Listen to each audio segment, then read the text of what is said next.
MRI machine কতটা ভয়ঙ্কর হতে পারে দেখুন এই ভিডিওতে। আপনি কি কখনো ভেবেছেন কেন এটি এত ভয়ঙ্কর, শক্তিশালী এবং কেন এটি ব্যবহারের সময় এত সতর্কতা অবলম্বন করা হয়? যখন কেউ এমআরআই স্ক্যান করাতে যায় তখন তাকে সব ধরনের ধাতব বস্তু খুলে ফেলতে বলা হয়।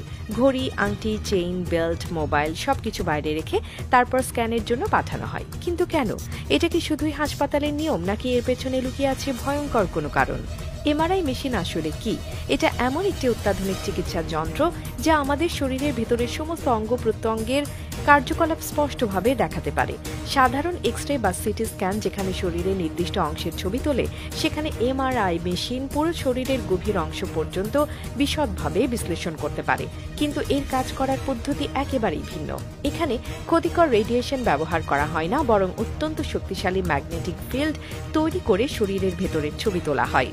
এমআরআই মেশিন এত শক্তিশালী যে এটি লোহার সামগ্রীকে মুহূর্তের মধ্যে নিজের দিকে টেনে আনতে পারে। ভাবুন, যদি কেউ ভুলবশত ধাতব কিছু পরে এমআরআই রুমে ঢুকে পড়ে, তাহলে সেটি বুলেটের গতিতে ছুটে গিয়ে মেশিনের সঙ্গে আটকে যেতে পারে। এবং এই শক্তি এতটাই ভয়ানক যে ধাতব জিনিসের আঘাতে কেউ মারাত্মকভাবে আহত হতে পারে, এমনকি মৃত্যুও ঘটতে পারে।